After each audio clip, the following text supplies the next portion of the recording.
कभी आपने चक्की देखी? अनाज पीसती, उसे उस योग्य बनाती है कि हम उसे खा पाए, जीवित रह पाए। और यदि आप ध्यान से देखें तो चक्की का नीचे वाला पार्ट वो कभी नहीं घूमता, केवल ऊपर वाला पार्ट घूमता है, और तभी वो अन्न पिस पाती है और तभी रोटी अस्तित्व में आती। किंतु सोचिए, यदि चक्की के दोनों पार्ट घूमने लगे तो क्या होगा? वो अन्न पिसने के स्थान पर एक दूसरे को पिसकर स्वयं का अस्तित्व ही समाप्त कर दिया। इसलिए जीवन में कोई भी कार्य जब मन और मस्तिष्क को मिलाकर किया जाए तभी वो सिद्ध होता है, किंतु जब बात भक्ति की हो तो मस्तिष्क के तर्क का मौन रहना आवश्यक है, और जब पाठ कर्म और न्याय का तब भावों के पाठ का मौन रहना आवश्यक है। तो मन और मस्तिष्क के इस सम्मिलन में सावधानी रखें, मिलकर अवश्य चलें, किंतु एक दूसरे के कार्य में बाधा न बने। राधे राधे। मैं एक ऐसा शब्द जिसके कई सारे अर्थ, वास्तविक अर्थ है अहम। यदि आप बात करोगे सृष्टि के निर्माण की तो ये मैं ब्रह्मदेव बनकर सृष्टि का निर्माण करेगा। यदि आप बात करोगे प्रलय की तो ये मैं महादेव बनकर विनाश करेगा। ये मैं सद्भाव है, किंतु केवल तब तक जब तक आप इसे सबके साथ बांटो। किंतु हम मनुष्य कई बार इसका अर्थ समझ नहीं पाते, इस अहम को सीमित कर देते हैं केवल एक व्यक्ति तक, केवल स्वयं, और तब जागता है अहंकार। इसमें आकार होता है केवल मैं का, हम का नहीं। और अकेला व्यक्ति न उत्पत्ति कर सकता है न कर सकता है सृजन। अब देखिए, वर्षा की एक बूंद उसका भी अस्तित्व होता है, किंतु वो धरा पर गिरते ही समाप्त हो जाती है। किंतु जब बूंदे मिलकर गिरती है तब होती है वर्षा, और तब बनती है धारा। राधे राधे। बताइए क्या दिख रहा है आपको? मेरे हाथों में रखा ये श्वेत वस्त्र या इस वस्त्र पे लगा ये काला धब्बा? अब सच कहोगे तो आपकी दृष्टि सर्वप्रथम इस काले धब्बे पर ही गई हो। उचित है, ऐसा ही तो होता है। बहुत कम लोग होते हैं जो सोचते हैं कि व्यक्ति ने बड़े परिश्रम से इस वस्त्र को धोया हो, इसे सुखाया। अधिकतर लोगों की दृष्टि जाती है उस धब्बे पर, सोचते हैं कि ये कैसे लगा। कुछ इसी प्रकार होता है हमारा व्यक्तित्व। हमारे शुभ कर्मों पर हमारा एक बुरा कर्म हावी हो जाता है। अब सोचिए, यदि मैं बात करूं चंद्रमा की, तो चंद्रमा की श्वेत चांदनी वो देखने से पूर्व लोग उसका कलंक देख लेते हैं, उस चंद्रमा पर लगे काले धब्बे देख लेते हैं। इसलिए विशेषकर शुभ सोच रखने वालों और उपकारी कार्य करने वालों से मैं कहना चाहूंगा, सावधान रहिए, क्योंकि आपका एक बुरा कर्म सदा के लिए उदाहरण बन जाएगा। राधे राधे। सफलता। यदि आपको जीवन में सफलता प्राप्त करनी है तो 100 लोग मिल जाएंगे आपको, जो 100 तरीके बताएंगे आपको सफलता प्राप्त करने के। घंटों तक परिश्रम, प्रयास, सहयोग, निश्चय, इन विषयों पर भाषण देते रहेंगे। 100 तरीके के उदाहरण आपके सामने प्रस्तुत करेंगे। किंतु मेरा मानना ये कि क्यों ना हम उन बातों पर चर्चा करें जो व्यक्ति को असफल बनाती। केवल 2 बातें असफलता निश्चित करती। केवल 2 तरीके के लोग अधिकतर असफल होते। पहले वो जो सोचते बहुत हैं, करते कुछ नहीं, और दूसरे वो जो बहुत कुछ करते जाते हैं किंतु बिना कुछ सोचे समझे। सोच और कर्म, इनके मध्य में सामंजस्य अत्यंत आवश्यक है। यदि ये रखोगे तो जीवन में कभी असफल नहीं हो। राधे राधे। आपने कई लोगों को यह कहते हुए सुना होगा, इस व्यक्ति के दृष्टिकोण में दम्भ है, इस व्यक्ति की आंखों पर अहंकार का पर्दा छाया हुआ है, आदि इत्यादि। चलिए आपसे एक प्रश्न पूछता, आप देखते किससे? दृष्टि से या दृष्टिकोण से? सोचिए, विपदा में पड़ गए होंगे आप। दृष्टि किसी भी वस्तु या किसी भी व्यक्ति का केवल बाह्य रूप दिखाती है, जबकि दृष्टिकोण आपको सीधे वास्तविकता से अवगत कराता है। उदाहरण स्वरूप चंद्रमा। चंद्रमा हम सभी ने देखा। कई लोग ऐसे हैं जिन्हें चंद्रमा अत्यंत सुंदर प्रतीत होता है, जबकि कई लोग ऐसे भी जो सुंदर चंद्रमा में भी दाग ढूंढ ही लेते हैं। ये है दृष्टिकोण। यदि अपने दृष्टिकोण में प्रेम रखोगे, आदर रखोगे, संभ्रम रखोगे, तो बदले में आपको भी प्रेम और सम्मान अवश्य मिलेगा। अब देखिए, ईश्वर की मूर्ति को धुल कर निकला पानी चरणामृत कहलाता। कारण है दृष्टिकोण। अब पत्थर को भगवान समझकर नमन करोगे, क्या भगवान को पत्थर समझकर ठुकरा दोगे? चयन आपका है, किंतु ये चयन निर्भर करता है आपके दृष्टिकोण पर। तो अपना दृष्टिकोण शुभ रखें, अपने दृष्टिकोण में प्रेम रखें और आनंद से कहें राधे राधे। बड़े बड़े महलों के, बड़ी बड़ी इमारतों के शिखर कितने सुंदर होते हैं, किंतु क्या कभी आपने इस बात पे ध्यान दिया है कि इन सुंदर शिखरों पर पहुंचने के लिए आपको धरती पर पांव रखना ही पड़ता। इन सुंदर शिखरों पर पहुंचकर चमकने के लिए आपको एक सशक्त आधार की आवश्यकता होती ही है।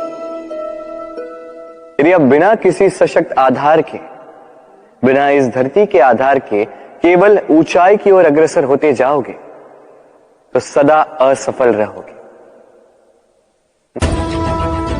इसलिए अपने स्वप्न को पाने की इस यात्रा में अपना आधार उसे ना खोएं, अपने आधार से मत भटकिएगा, क्योंकि यदि ऐसा हुआ तो आप अपने स्वप्न तो पा ही नहीं सकेंगे, साथ ही अपना आधार भी खो देंगे। राधे राधे। तो संतान ये करके भी दिखा सकती है। अब आप अपने प्रेम से अपनों को ही दुर्बल बनाते हैं या उन्हें सबल बनाते हैं, निर्णय आपका। आइए और मेरे साथ प्रेम से कहिएगा राधे राधे। लोग कहते हैं प्रेम में बहुत शक्ति होती है, और यह सत्य भी है। प्रेम में इतनी शक्ति होती है कि शत्रुता के बड़े से बड़े स्तंभ को वो यूं गिरा सकती है। किंतु आपने देखा होगा, जो अधिक शक्तिमान व्यक्ति है वो सदैव 2 धारी तलवार की भांति होता है, क्योंकि ये प्रेम यदि व्यवहार में हो, मन में हो, विचारों में हो, तो ये शुभ है और ये सृजन करता है। किंतु प्रेम यदि व्यापार में हो, यदि इस प्रेम का उपयोग अपने स्वार्थ, अपने अहंकार के लिए किया जाए, तो ये संसार का नाश कर सकता है। राधा ने प्रेम का व्यवहार किया साम के लिए, और साम ने उस प्रेम का व्यापार किया अपने अहंकार, अपने स्वार्थ के लिए। अंततः हानि साम की नहीं हुई, प्रेम की हुई। इसलिए इस मन में प्रेम अवश्य रखिएगा, इस व्यवहार में प्रेम अवश्य रखिएगा, किंतु ध्यान भी रखिए कि आपका ये प्रेम इसे कोई व्यापार न बना दे। आइए इसी प्रेम के साथ कहिएगा, राधे राधे। सत्य क्या है ये सत्य? कोई कहेगा कि जो असत्य नहीं वो सत्य, कोई कहेगा कि वो जिसके आधार पर हम जीवित हैं वो सत्य, किंतु सत्य क्या है? इससे भी अधिक महत्वपूर्ण ये समझना है कि सत्य का उपयोग कैसे किया जाए। यदि आपके पास सत्य है, आप सत्य जानते हैं और आप उसका उपयोग करते हैं, सदुपयोग करते हैं संसार के लिए, तो आप इस समस्त संसार से ऊपर उठ जाते हैं। किंतु यदि आप सत्य जानते हैं और आप उसका दुरुपयोग करते हैं, तो आप समस्त संसार के लिए हानिकारक बन जाते हैं। स्मरण रखिएगा, सत्य जितना कोमल है, अर्ध सत्य उतना ही कठोर। ये अर्ध सत्य समस्त संसार का नाश कर सकता है। इसलिए जीवन में सत्य के विषय में संपूर्ण सत्य जानना सीख जाइएगा, यह अत्यंत आवश्यक है। ये सत्य, इसकी स्वयं ये मांग है कि आप सावधान रहें। तो आइए और मेरे साथ प्रेम से कहिए, राधे राधे। जीवन में सीखना अत्यंत आवश्यक है। अब क्या क्या सीखना है, ये सिखाने के लिए भी अनेक शिक्षक हैं, किंतु क्या नहीं सीखना है और क्या नहीं करना है, ये हमें अपने अनुभवों से ही सीखना पड़ता है। अब इसका अर्थ ये नहीं है, यदि आपको सीखना है कि अग्नि का ताप क्या है, तो आपको अग्नि में ही हाथ डालना होगा। नहीं, किसी और के अनुभव से भी सीख सकते हैं। प्रश्न ये उठता है कि क्या आप सीखना चाहते हो या नहीं। यदि आप ये सोचोगे कि मैं केवल अपने ही अनुभवों से सीखना चाहता हूं, तो जीवन काल छोटा पड़ जाएगा और सब कुछ सीख नहीं पाओगे। इसलिए अपने साथ साथ बड़ों के अनुभवों से भी सीखना आरंभ कर दीजिए, इस संसार के अनुभवों से भी सीखना आरंभ कर दीजिए। और ये निश्चित रूप से सीखना आवश्यक है कि कब क्या नहीं करना है, कहां विराम लेना है और कहां नहीं लेना है। तो आइए और मेरे साथ प्रेम से कहिए, राधे राधे। मनुष्य बड़ा ही विचित्र प्राणी है। योजनाएं बनाता है, षड्यंत्र करता है, प्रयास करता है, किसी को पराजित करने का प्रयास करता है, सर्प को रस्सी समझकर हाथ में थामने का प्रयास करता है, किंतु एक बात समझ ही नहीं पाता, समय का ये सर्प ये हाथ में थमता ही नहीं, और जो किया है वो पुनः लौट के आएगा आप ही के समक्ष। देखिए, इससे कोई अंतर नहीं पड़ता कि आप कुम्हार के पुत्र हो या कृष्ण के पुत्र। यदि आप अनुचित कर्म करोगे तो आपके साथ भी अनुचित ही होगा, अशुभ कर्म करोगे आपके साथ अशुभ ही होगा। कुरुवंश अत्यंत महान वंश था। कुरुवंश क्या हुआ उसके साथ? पूरा का पूरा वंश बह गया। कारण उनका मंतव्य अशुभ था। वहीं 5 वनवासी पांडव महाभारत जीत गए, कारण उनका मंतव्य शुभ था। स्मरण रखिएगा, शुभ की अग्नि जलाओगे शुभ का ही तप पाओगे, अशुभ की अग्नि जलाओगे नरक में ही जलोगे। तो आइए और मेरे साथ प्रेम से कहिएगा, राधे राधे। इस संसार में पत्नी होना, पति होना फिर भी सरल है, किंतु यदि समझ पाओ तो प्रेमी होना अत्यंत कठिन है। पति पत्नी सोचते हैं कि संसार में 7 फेरे ले लिए हैं, अर्थात 7 जन्मों का उनका साथ रहेगा, किंतु ऐसा नहीं। जब तक प्रेम ना हो ये संभव है ही नहीं। हमारा ये प्रेम वो प्रेम है राधा जो इस संसार का आधार है। इसे नाम देना उचित है ही नहीं। पंच महाभूत, जीवन की रचना में इनका बहुत बड़ा योगदान है। क्या है ये पंच महाभूत? जल, वायु, अग्नि, धरती और आकाश। अब केवल जीवन की रचना में इनका योगदान नहीं है, शरीर की रचना में इनका योगदान नहीं है, अपितु ये हमारे जीवन के सबसे बड़े शिक्षक भी।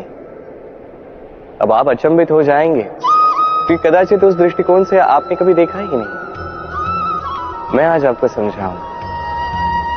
इनमें से सबसे बड़ा तत्व जल, ये हमें क्या सिखाता है? जल, इसका नाम ही जल है, परंतु ये कभी हमें जलाती नहीं, ये कभी हमें जलन नहीं देती। ये क्या करती? हमारी प्यास बुझाती, हमें शीतलता देती, जीवन देती। इससे हमें क्या सीख प्राप्त होती? कि आपका उद्भाव चाहे जहां से भी हो, आपका जन्म कहीं का भी हो, आपके कर्म ये श्रेष्ठ होने चाहिए। आप जल को किसी भी पात्र में रख दीजिए, वो उसके अनुसार अपना आकार ढाल लेती।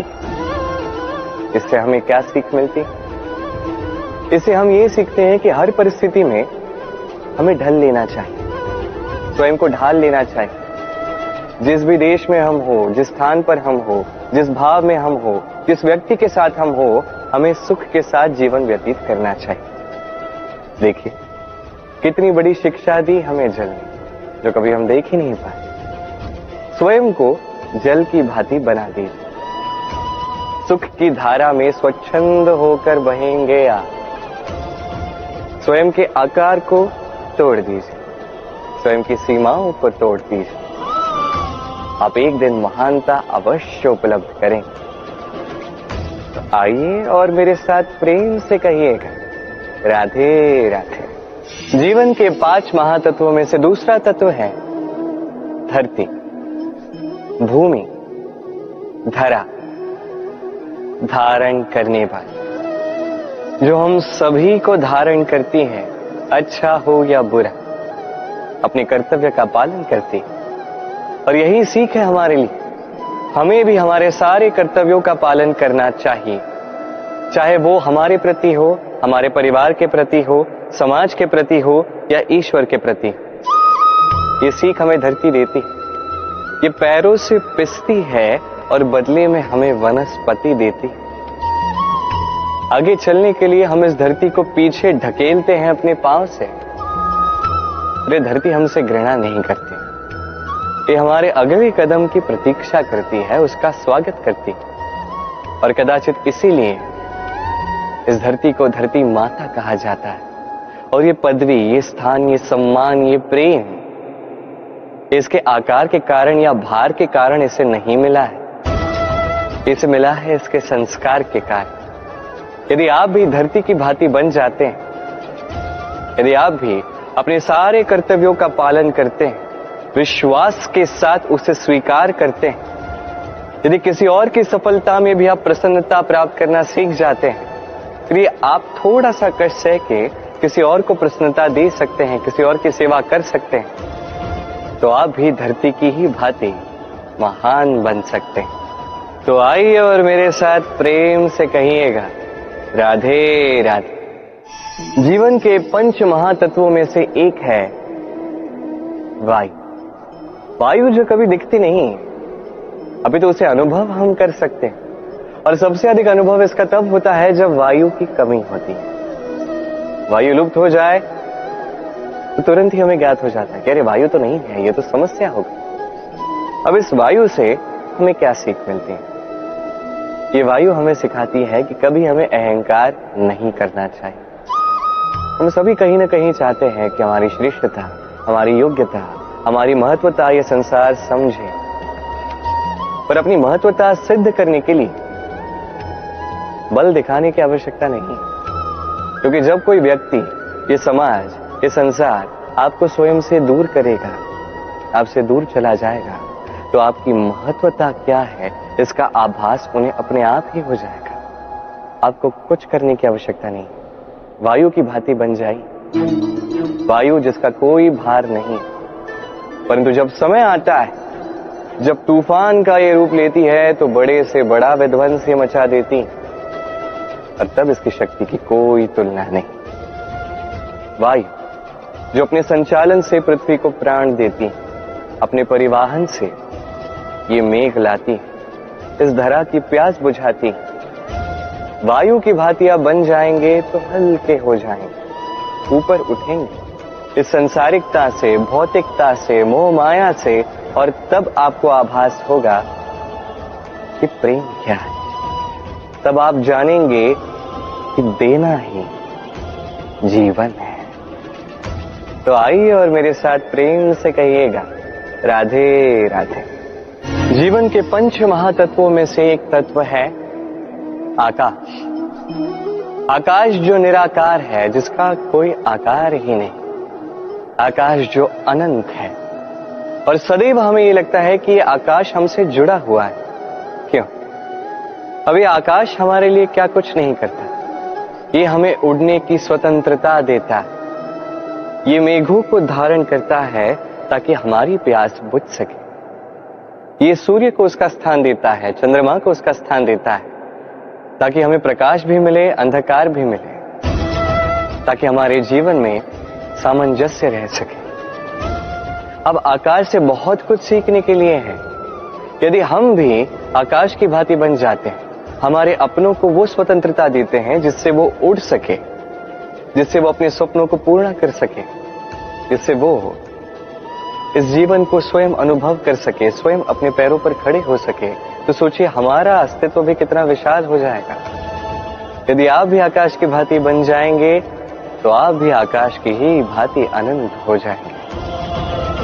तो आइए और मेरे साथ प्रेम से कहिएगा, राधे राधे। जीवन के 5 महातत्वों में से 5वां तत्व अग्नि। अग्नि जो जलाती है किंतु वही ताप भी देती है। निश्चित रूप से अग्नि हमें जला सकती है, किंतु क्या कभी आपने ये सोचा है कि अग्नि उसे स्वयं कितना जलना पड़ता है, उसे स्वयं कितना ताप सहना पड़ता है। ये स्वयं जलती है हमें ताप देने के लिए, स्वयं जलती है हमें ऊर्जा देने के लिए, हमें प्रकाश देने के लिए, अंधकार में मार्ग दिखाने के लिए, शत्रुओं का सामना करने में हमारी सहायता ये करती है, स्वयं जल।